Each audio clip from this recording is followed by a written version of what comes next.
প্রিয় দেশবাসী, আসসালামু আলাইকুম ওয়া রাহমাতুল্লাহি ওয়া বারাকাতুহু।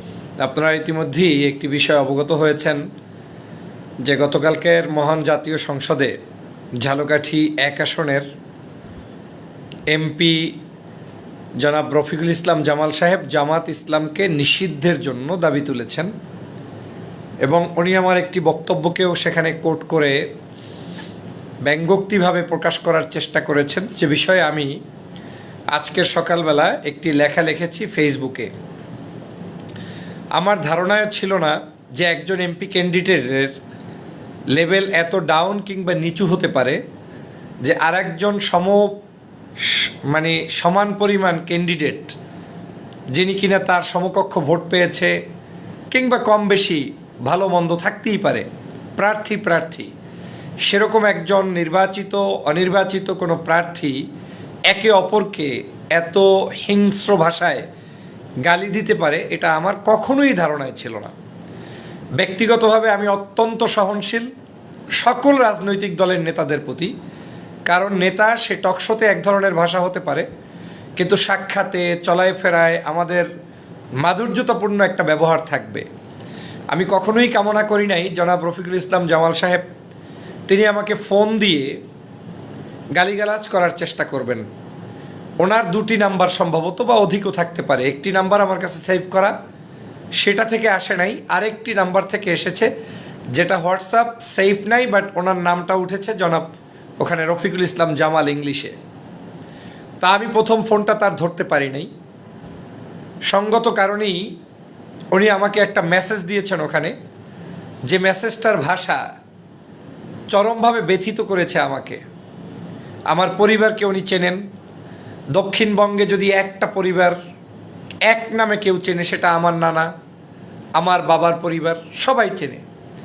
সেই পরিবারকে গালি দিয়ে উনি সেখানে মেসেজ দেওয়ার চেষ্টা করেছেন, উনি হুমকি দেওয়ার চেষ্টা করেছেন, বুঝানোর চেষ্টা করেছেন যে তোমার খবর আছে, দেখে নিবে। তো মেসেজটা আমি সিন করার সাথে সাথে আবার ওই যে ডিলিট ফর এভরিওয়ান থাকে, ওই অপশনটায় উনি গিয়ে ডিলিট ফর এভরিওয়ান করেছেন, যে স্ক্রিনশটটাও আমার কাছে আছে। আমি ওনার মেসেজটা দেখেই মনে করেছি যে রফিকুল ইসলাম জামাল যেহেতু এবং মেসেজের ভাষা যেহেতু কঠোর, খারাপভাবে ব্যবহার করেছে, ভবিষ্যতে যে কোনো প্রশাসনিক হেল্প নেয়ার জন্য আমার এটা অত্যন্ত জরুরি হবে বিধায় আমি স্ক্রিনশট রেখেছিলাম। দেখেন, তারপরে আমি মনে করেছি যে এই ভদ্রলোককে চেক করা উচিত, উনি কি জামাল সাহেব কিনা না তার কোনো শুভাকাঙ্ক্ষী আমাকে তার নাম ব্যবহার করে ফোন দিয়েছেন। সে কারণে পরপর 3বার বা 4বার আমি তাকে কল দেওয়ার চেষ্টা করেছি, উনি পিক করেন নাই। আধা ঘন্টা পরে বা আরেকটু কম বেশি সময়ে 11টা সামথিং তিনি আমাকে আবার কল দিলেন। আমি রিসিভ করে স্বভাবসুলভভাবেই মামা বলে ডাকলাম যে মামা আসসালামু আলাইকুম। এরপরেই তিনি শুরু করলেন, তুমি লেখালেখি বেশি বুঝে গেছো, বাড়াবাড়ি অনেক হয়ে যাচ্ছে। আমি ফেসবুকে আমার দলকে আপনি নিষিদ্ধ করবেন, আর ফেসবুকে আমি কয় লাইন লিখবো কী লিখবো এইটা এই জামাল সাহেবকে জিজ্ঞেস করে লিখতে হবে, এটার নাম তো রাজনীতি হতে পারে না। কত বড় ধৃষ্টতা! একে আমি এমপি ক্যান্ডিডেট, নির্বাচিত আমি হয়েছি, 6000 ভোট রাত 10:30টার পরে কেটে তারপরে নিয়েছেন। দিনে তো সারাদিন যা পারছে কাটছে। বড়ইয়া ইউনিয়নে আমার উপরে আক্রমণ হয়েছে, মেরেছে, আমার 3জন মানুষকে রক্তাক্ত করেছে, এসব বাংলাদেশের নাগরিক জানে। তারপরেও 10:30টা পর্যন্ত আমরা মোর দ্যান 10,000 ভোটে নির্বাচিত, সেইটাই 11টার দিকে চেঞ্জ করে আপনি এমপি হলেন। জামাতের ভোটগুলো নিয়ে বান্ডিলগুলো আমার ভোট 120টা দিয়ে আপনি 100 লিখে দিলেন, আমার ওই রেজাল্ট শিটে কেটে ছেটে দানের শীষে লাগাই দিলেন। যাই করেছেন, যাই হোক, সে নিয়ে মামলা হয়েছে সুপ্রিম কোর্টে। বাংলাদেশের কয়েকটা আসন যেটা জামাত ইসলামের টপ আসনের সম্ভাব্য হওয়ার সম্ভাবনা ছিল, সেই হিসেবে আমরা মামলা করেছি। আমার মামলার আইনজীবী হচ্ছেন বিজ্ঞ আইনজীবী জামাত ইসলামের অত্যন্ত ক্ষুরোধর জাতীয় নেতা আমাদের জনাব শিশির মনির ভাই, তিনি সেটা দেখভাল করছেন। এবং এই ঝালকাঠি 1 আসন কিন্তু এখন মামলাধীন। ওই কাগজপত্র কেউ লুকাইতে পারবে না, পড়তে পারবে না, কোনো জায়গায় শেষ করতে পারবে না যতদিনে মামলা শেষ না হবে। তো সেই ব্যক্তি আমাকে বলে শুয়োরের বাচ্চা বলে যদি গালি দেয়, যে মানুষটাকে আমি আমার খুব কাছ থেকে দেখেছি, যখন বিএনপি করেছি তখন তো একসাথেই পথ চলা ছিল। আমার বাসায় আপ্যায়নের সুযোগ পেয়েছি যতবার, মালয়েশিয়াতেও তিনি পারিবারিকভাবে সম্পর্ক, এগুলো দিয়ে আমি কখনোই তাকে ব্যক্তিগত জায়গায় খোটা ছোট করার মানসিকতা আমার নেই। কিন্তু জাতি যদি না জানে যে ব্যবহারটা যা করেছে এটা যে কতটা ধৃষ্টতাপূর্ণ, সেটা আমাকে সত্যি ব্যথিত করবে। আমি তার বাসায় বেড়ানো মানুষ, আমার বাসায় বেড়ানো তিনি মানুষ। নির্বাচনের সময় দুজন দুই পথের যাত্রা হয়ে গেল।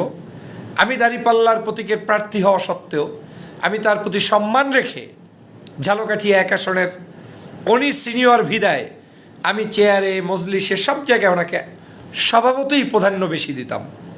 নির্বাচনের মাঠে জানাজা থেকে শুরু করে সবগুলোতে একত্রে পথ চলেছি। আমার আশেপাশের বাড়িতে একটি সমাবেশকে কেন্দ্র করে উনি এসেছিলেন, আমি শুনে ঢাকা থেকে আমার বাড়িতে উপস্থিত থেকেছি। জুমার মসজিদে তাকে বক্তব্যের সুযোগ দিয়েছি নয়, বরং বলেছি যতক্ষণ পারেন মামা বক্তব্য দেন, এটা আমার বাড়ি, আপনি একজন ক্যান্ডিডেট, আপনার প্রতি সম্মান রাখতে চাই। আদর্শ একটা নেতৃত্ব ফুটানোর জন্যই আমি সেখানে তাকে সম্মান করেছি, বাসায় নিয়েছি, আপ্যায়ন করেছি। কোনো খারাপ কটু কথা তো কখনো আপনাকে বলি নাই। আমি রাজনৈতিকভাবে, আপনি সংসদে বলেছেন যে জামাত ইসলাম নিষিদ্ধ করতে হবে, আমিও রাজনৈতিকভাবে জামাত ইসলামের ক্যান্ডিডেট হিসেবে আমার ফেসবুকে লিখেছি যে জামাতের ভোট চুরি ডাকাতি করে সংসদে গিয়ে সে নাকি আবার বলছে জামাতকে নিষিদ্ধ করতে হবে। এবং আপনি একই উপায়ে নির্বাচিত হওয়ার 2 দিনের মধ্যে বড়ইয়া ইউনিয়নের কোনো একটি সমাবেশে বলেছিলেন, ঘরোয়া বলেছেন যে যারা জামাতকে ভোট দিয়েছে এরা সবাই জারস সন্তান। রাজাপুর কাঠালিয়ার ইতিহাসে এই যে এত মানুষ ভোট দিল জামাত ইসলামে দাঁড়িপাল্লায় আমাকে, আর 6000 ভোটের ব্যবধানে আপনি জিতিয়ে নিলেন, আপনি কি করে আমার এই 56,000 মানুষকে বলছেন যে তারা সব জারস সন্তান? মুখের ভাষা। কিন্তু তারপরেও কখনোই অসম্পর্ক রাখিনি, সুসম্পর্ক রাখার চেষ্টা করেছি। ঈদেও আমার পার্সোনাল জায়গায় আমি সবার আগে আমার রাজনৈতিক প্রতিপক্ষ প্রত্যেকে সবাইকে মেসেজ দেওয়ার চেষ্টা করি, ঈদ মোবারক জানাই। উনি অসুস্থ ছিলেন, আমি যখন বিএনপি করতাম তখনও ওনার হসপিটালে সাক্ষাৎ করেছি। আজ যখন জামাত ইসলাম করছি তখনও নির্বাচনে আমাকে হারানোর পরেও ওনার হসপিটালে গিয়েছি। মক্কা থেকে এসেছি, সেখানে জমজমের পানি দিয়ে এসেছি। ভদ্রতা তো সর্বোচ্চটা করার পরেও যদি মামা যান আপনি আমাকে বলেন শুয়োরের বাচ্চা, তাহলে সেইটা ভদ্রতার জায়গাটা থাকে না। শুধু জামাত ইসলাম করার কারণে, শুধু দাড়িপাল্লা করার কারণে একটা উচ্চবংশীয় বাড়ি গাড়ি সব চেনেন। আমার নানা কায়েদ সাহেব হুজুরকে কে চেনে না বাংলাদেশে? আমার বাবা মুজাম্মেল হক সাহেবকে কে চেনে না? বরিশাল অঞ্চলের সর্বজন শ্রদ্ধেয় ব্যক্তিত্ব। আর সে কারণেই তো আমি ওখানে নির্বাচন করেছি, জনগণ ভালোবেসেছে। আচরণটা ভালো লাগে নাই, আজকে জাতির সামনে বলতে কেন বাধ্য হচ্ছি? আমি কখনোই কোনো পার্সোনাল জায়গায় সাধারণ কোনো নাগরিকের কোনো SMS, বহু থ্রেড, চুক্তি, বক্তব্য আসে, কখনো বলতে যাই না, কারণ এগুলো আসতেই পারে। কিন্তু একজন জাতীয় সংসদের সংসদ সদস্য যদি বলে তোমাকে এর পেনাল্টি দিতে হবে, that means he wants to do something behind me, যেটা জাতি আজকে না জানলে আর একটা শরীফ ওসমান হাদি ঘটলে তার জবাব কে দিবে, সেজন্য এই ভয়েসগুলো রেখে যাচ্ছে। উনি আমাকে কি করে বলতে পারেন রেডি থাকো, পেনাল্টি তোমার এজন্য ভুগতে হবে? আপনি আমাকে কেন ভোগাবেন? কি জন্য ভোগাবেন? কি অধিকার আপনার আছে আমাকে ভোগানোর? আমি কি ভেসে এসেছি? আমি ফ্যাসিবাদের বিরুদ্ধে আন্দোলন করা লোক, বিএনপির পক্ষে কথা বলার লোক ছিল না। গুটি কয়েক মানুষ বলতো, তার মধ্যে আমি বলতাম, এবং দলীয় পরিচয় দিয়ে আমিই বলতাম। অন্যরা তো দলটল করে না, এমনি বলতো। জামাতের বিরুদ্ধে যখন ষড়যন্ত্র হতো আমি কথা বলতাম। সে কারণেই তো দেশবাসী ভালোবেসেছে। রাজনীতিতে নতুনত্ব এসেছে, দেশে ফ্যাসিবাদের পতন হয়েছে। নতুন রাজনীতিতে বাংলাদেশের আমার একটা চয়েজের জায়গায় আমি চয়েস করেছি। আমিরে জামাতের স্নেহ পেয়েছি, ভালোবাসা পেয়েছি। তিনি আমাকে দাঁড়িপাল্লা প্রতীকে দেশপ্রেমিক হিসেবে নমিনেশন দিয়েছে। বরিশাল বিভাগের মধ্যে ভালো ভোট পেয়ে সেখান থেকে আমরা বিজয়ী হওয়ার সম্ভাবনাময়ী একটি সিট আপনারা নষ্ট করেছেন। সেই জায়গায় আপনি এই আচরণ, দুর্ব্যবহার, এটা জাতি প্রত্যাশা করে না। মেসেজ লিখেছেন তাও ভুল, জানি না কে লিখেছে আপনার পাশে বসে, না আপনি লিখেছেন। এগুলো আমি খোটা দিতে চাই না, শিক্ষা দীক্ষা দিয়ে খোটা দিতে চাই না। শিক্ষা হচ্ছে ওইটাই যেটা মানুষকে মানুষ বানায়। আপনার বাড়িতে আমি কতবার গিয়েছি, নির্বাচনের আগে আপনার বড় ভাই আমার সাথে আচরণগত খারাপ আচরণ করেছিল বড়ইয়াতে, সেগুলো কোনোদিন আপনাকে বলি নাই। আমি সহ্য করেছি। যেদিন খারাপ আচরণ করেছে ওই দিন বড়ইয়ার সেই বাজার থেকে আমি হেঁটে এসে আপনার ওই বড় ভাইয়ের ওয়াইফের সাথে সাক্ষাৎ করে দোয়া নিয়ে এসেছি। This is name call doctor Faizul. আপনার বাসায় সামাজিক সকল কার্যক্রমে আমি কখনোই চাই না যে আপনি উগ্র পথ ধরে পথ চলবেন। রাজাপুর কাঠালিয়াবাসী সেটা সহ্য করবে না, দেশবাসী সহ্য করবে না। আপনাকে আমি লেখি কি, আমি তো বাংলাদেশের প্রধানমন্ত্রীকে তাড়ানোর জন্য আমি কথা বলেছি। আপনাকে ভয় পাওয়ার কি আছে আমার? আপনি আমাকে থ্রেট দেন, মনে হয় যেন এটা থ্রেট খাওয়াটা আমার জন্য নতুন কোনো কিছু। কি বলছেন আপনি এসব? আমি তো আপনার স্বরাষ্ট্রমন্ত্রী, পররাষ্ট্রমন্ত্রী কিংবা কোনো এমপি মন্ত্রী, বাংলাদেশের বর্তমান সরকার যেই দলটা আমি করতাম ওই দলের এমপি মন্ত্রী, কোনো জায়গায় আমার কাছে খটকা লাগলে, খারাপ লাগলে আমি তার প্রতিবাদ করি।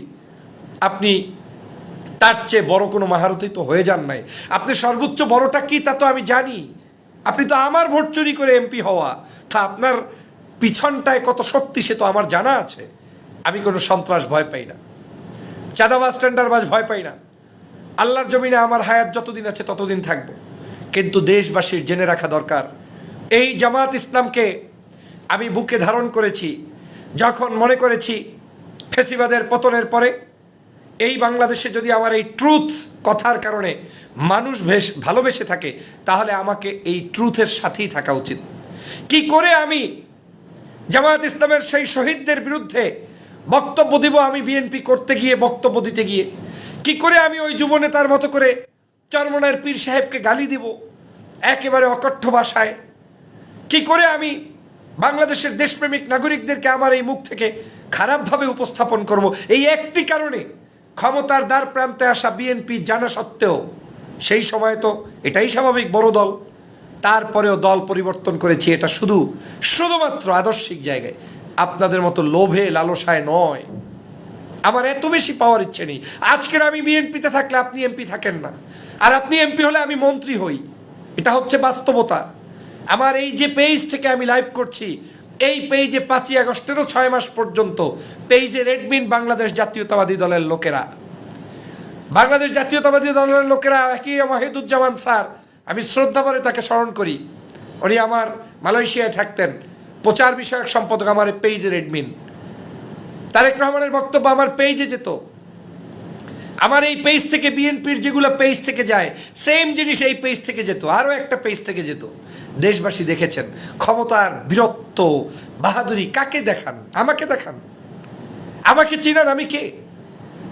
আমি ভিডিও টকশো যখন করতাম, আমার কাছে মেসেজ দিত তারেক রহমান সাহেবের পার্সোনাল জায়গা থেকে, ওকে এই বিষয়ে কথা বলতে বলো।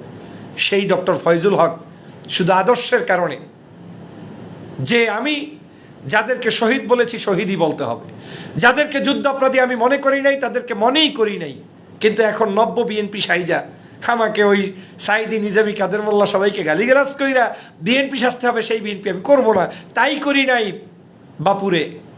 অতএব আমাকে হুমকি দিয়ে তো লাভ নেই। খুব কষ্ট পেয়েছি আপনার আচরণে। এ ধরনের আচরণ করলে পার্সোনাল জায়গা থেকে আপনি জিজ্ঞাসা করুন, মামির সাথে বসুন, আপনার ওয়াইফের সাথে, যে ডক্টর ফয়জুলের আচরণ কখনো পরিবারের প্রতি খারাপ ছিল কিনা। আমি জানি আমার এই লাইভ আপনি দেখবেন, আপনার ওয়াইফ দেখবে, আপনার বাচ্চারা দেখবে, আপনার মেয়ে দেখবে, তাদের সাথে কি গুড কোঅপারেশন। এই নির্বাচনে ঠগার পরেও তো আপনার সন্তানদের খোঁজ নিচ্ছি আমি, আর আপনি আমাকে হুমকি দিচ্ছেন, পেনাল্টি দিবেন। For what? ওয়াই? কে আপনাকে সেই শক্তি জুগিয়েছে? রাজনীতিতে পাল্টাপাল্টি থাকবে। মনে মনে ইভেন আমি ঠগার পরেও যখন মনে হয়েছে আপনি একজন হার্টের রুগী, অসুস্থ মানুষ, নির্বাচন করেছেন, যেভাবেই হোক জয়যুক্ত হয়েছেন, আমি তো মেনেই নিয়েছি যে যাক, যা হয়েছে হয়েছে, জীবন আর কতদিন মানুষের থাকে। উনি করেছেন, আল্লাহ যদি আমাকে তাওফিকে লিখে রাখেন, এই নিম্ন কক্ষে যাব না, উচ্চ কক্ষে যাব না, আর এক জায়গায় যাব, যাওয়ার তো রাস্তার অভাব নাই, না থাকলে নাই। কিন্তু তাই বলে এই ধরনের আচরণ, এটা রাজাপুর কাঠালিয়াবাসী ভালোবাসে নাই। আমি আজকে আপনার এই ভিডিও, আপনার এই ফোন কল শুধুমাত্র প্রকাশ করতে বাধ্য হয়েছি আমার জীবনকে আপনি হুমকি দিয়েছেন, এরপরে তো আর থাকে না কিছু। এটা যদি আজকের আমার এই ফলোয়াররা না জানে তাহলে একদিন প্রশ্নবিদ্ধ থেকে যাবে, ভুল ইনফরমেশন থেকে যাবে। আমি প্রশাসন, দেশবাসী, বাংলাদেশের প্রধানমন্ত্রী, বিরোধী দলীয় নেতা সহ সকলের কাছে এই জিনিসটি জানিয়ে রাখলাম, একজন নির্বাচিত সংসদ সদস্য আমাকে হুমকি দিয়েছে, আমাকে পেনাল্টি নিবে, আমার নাকি পেনাল্টি গুনতে হবে। This penalty means lot of things you can say. সে আমার ক্ষতি সাধন করতে পারে, সে আমার বিপদে ফেলতে পারে, সে আমার জরিমানা করতে পারে, সে আমার হামলা মামলা করতে পারে, সে আমার পরিবারের ক্ষতি করতে পারে। এই পেনাল্টির মিনিং হচ্ছে মেনি থিংস। সে যেটা আমাকে বলেছে, আমাকে এটা করবে, আমাকে শুয়ারের বাচ্চা বলে। আমার বাবাকে আপনি স্বীকৃতি দিলেন ভালো মানুষ, আমার নানাকে স্বীকৃতি দিলেন ভালো মানুষ, আমাকে স্বীকৃতি দিলেন ভালো মানুষ, আমার বাড়ির মসজিদে বক্তব্য দিয়ে আপনি এখন বলছেন শুয়ারের বাচ্চা। বাংলাদেশে আমার বাপদাদার যদি পরিচয়ই না থাকে তাহলে মানে আমি এই ভাষাটাই তো ব্যবহার করতে কারো ক্ষেত্রে চাই না। আপনি কি করে আমাকে বলেন, আমি কি করে আপনাকে বলবো? এতটুকু ভদ্রতা তো রাজনীতিতে থাকা উচিত। প্রিয় জামাল সাহেব, আপনার এই আচরণটার জন্য আপনি ভুগবেন। শোনেন, মানুষের বিরক্ত আহামিকে থাকে না। রাজাপুরের রাজনীতি অনেক পরিবর্তন হয়ে গিয়েছে, দেশবাসী শান্তি চায়। আমি চেয়েছিলাম ঝালকাঠি 1 আসনের প্রত্যেকটি নাগরিককে শান্তিতে রাখতে। যে যে দল করুক, মামলা থাকবে না, হামলা থাকবে না, কারো উপরে অত্যাচার থাকবে না, দোকান দখল থাকবে না, চাঁদাবাজি থাকবে না। সমস্যা কোথায়? অন্য দল করছে তাই বলে তাকে জেলের মধ্যে ঢুকাতে হবে? অপরাধীর শাস্তি হবে, স্বাধীন নাগরিকরা ভালোভাবে থাকবে। আমি জাতীয় রাজনীতিতে এক ধরনের ভোকাল, কিন্তু স্থানীয় রাজনীতিতে আমার চোখের সামনেই আমার বিরুদ্ধাচরণকারী কোনো রাজনৈতিক দলের নেতার প্রতি খারাপ আচরণ কখনোই করিনি। আমি সকল এমপিদের নাম উচ্চারণ করে আমি বক্তব্য দিয়েছি, স্যালুট জানিয়েছি, কারণ এটাই বাস্তবতা, এটা করা উচিত। নতুন স্লোগান তুলেছি, নারী পুরুষ ভোট দিয়েছে, আপনি আমাকে শেষ করে ফেলবেন? এত সহজ? মানে আমার আল্লাহ আমার মৃত্যু লেখে নাই, আপনি মৃত্যু বানাই দিবেন? আল্লাহ আমার ক্ষতি করবে না, আপনি ক্ষতি করে দিবেন? এটা হয় না। দেশের জন্য লড়াই করেছি, সংগ্রাম করেছি, গত প্রায় 15-16 বছর অত্যাচারিত ছিলাম, 7 বছর পর্যন্ত দেশেই আসতে পারিনি। সেই জায়গায় আপনাদের কি একটু মায়া, দয়া, ভদ্রতা নাই? আলোচনা হবে, ডিবেট হবে, মেনে নেবেন। আপনি সংসদে মুখ খুঁচিয়ে ফেনা বের করে বলে দিলেন জামাত নিষিদ্ধ করবেন। আরে এই জামাত ছাড়াই বাংলাদেশের তো জুলাইয়ের যুদ্ধটাই হইতো না, জুলাই বিপ্লবই হইতো না। আর সেটার জন্য আমি এই জামাতের ক্যান্ডিডেট হয়ে বক্তব্য দিব, লিখবো, এটা সহ্য করতে পারেন না? কেমন এমপি হইলেন? কি আচরণটা আপনার সাথে ঘটেছে যেটা আপনার করতে হবে? নির্বাচন আসবে, মাঠে খেলবেন, হার জিত থাকবে, মেনে নিবেন, কিন্তু কাউকে বাধা দিয়ে, কাউকে মানে হুমকি দিয়ে, দুনিয়া থেকে শেষ করে দিয়ে কিছুই করা যায় না। চেয়েছে না? শেখ হাসিনা চেয়েছিল না? জামাতের সকল শীর্ষ নেতাকে মেরে ফেলেছে, জামাত কি শেষ হয়ে গিয়েছে? যায় নাই। অতএব আমাদের এই বিষয়গুলো আপনার জানা উচিত, করা উচিত। প্রিয় দেশবাসী, আমি সে কারণে আজকের আপনাদের সামনে উপস্থিত হয়ে এই লাইভের মাধ্যমে যে বিষয়টা বলতে চাই সেটা হচ্ছে আমাদের রাজনৈতিক শিষ্টাচারের পরিবর্তন করা দরকার। আদর্শের জায়গায় আমাদের সৌন্দর্যতা নিয়ে আসা দরকার। দলমত নির্বিশেষে এই দেশটাকে গঠন করা দরকার। আমরা সুন্দর একটি রাজাপুর কাঠালিয়া চাই, যেখানে সকল মতের, সকল ধর্মের, সকল পেশার মানুষরা শান্তিতে থাকবে। আপনি সেই শান্তি নিশ্চিত করুন। সংসদে গিয়েছেন, পারলে আমার এলাকা সম্পর্কে 5টা রাস্তার কথা বলুন, রোডঘাট খারাপ, মেডিকেলের কথা বলুন। এগুলো না বলে জামাত নিষিদ্ধ করেন, অমুক করেন, তমুক করেন, তাতে ঝালকাঠিবাসীর কোনো উন্নয়ন হবে না। আজকে নিজে নিজে রিয়েলাইজ করুন, আমার ক্ষতি করতে আপনার যদি কিছু আমার থেকেই থাকে ভাগ্যে, সেটা আপনার করা লাগবে না। কিন্তু এই ধরনের স্পর্ধা দেখাবেন না, যেটা আমি কোনোদিন ভয় পাই নাই। আরে আপনাকে কেন পাবো আমি? হু আর ইউ? কেন ভয় পাবো? এই ধরনের ধৃষ্টতা দেখিয়েছেন, তাই এখানে আজকের আমি আমার ভিডিও, অডিও সবগুলোতে পেয়েছেন। সাংবাদিক বন্ধুরা বহুমাত্রায় কল দিচ্ছেন, স্পষ্ট আমার অডিও আছে, ভিডিও আছে, স্ক্রিনশট আছে, আপনারা দেখে নিন। আমি স্বরাষ্ট্রমন্ত্রী, মাননীয় প্রধানমন্ত্রী বরাবরে আহ্বান জানাতে চাই, ইমিডিয়েটলি আপনারা, যেহেতু একজন এমপি একজন এমপি ক্যান্ডিডেটকে থ্রেট করেছে, আই নিড ইয়োর হেল্প, যে আপনার অবশ্যই রাষ্ট্রের দায়িত্ব আমার এই জাতীয় জায়গায় আপনার ভূমিকা পালন করা, ওনার সঠিক বিচার করা, তদন্ত করা এবং ইমিডিয়েটলি আমার নিরাপত্তার যাবতীয় ব্যবস্থা আপনাদেরকে করতে হবে। এ রাষ্ট্রের ডক্টর ফয়জুলের কণ্ঠরোধ করতে যদি একটু বিন্দুমাত্র কোনো ক্ষতি হয়, শুধু জামাল সাহেবই নয়, এর সাথে লিঙ্ক যুক্ত ভিন্ন কেউ যদি কোনো ষড়যন্ত্র করে, সেটা রুখে দিতে হবে। এ কণ্ঠ সংসদে হয়তো ঢুকতে দেননি, এ কণ্ঠ সংসদে ইনশাআল্লাহ ঢুকবেই এবং আপনাদের সকল নৈরাজ্য, অত্যাচার, জুলুম, নির্যাতনের বিরুদ্ধে আমার এই কণ্ঠ সবসময় চালু থাকবে। সেটা পেজে হোক, ইউটিউবে হোক, সংসদের ভিতরে কিংবা বাহিরে হোক। সবাই ভালো থাকবেন।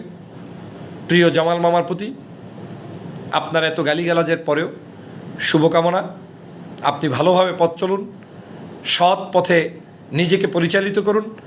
চুরি একবার করে এমপি হয়েছেন, জীবনের প্রাপ্তি হয়েছে, মারামারি করে কোনো লাভ নাই। রাজনীতিতে হায়াত মৌত কোনো কায়েম নাই।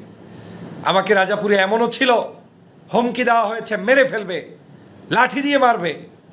আমি এগুলো খোঁটা দিতে চাই না।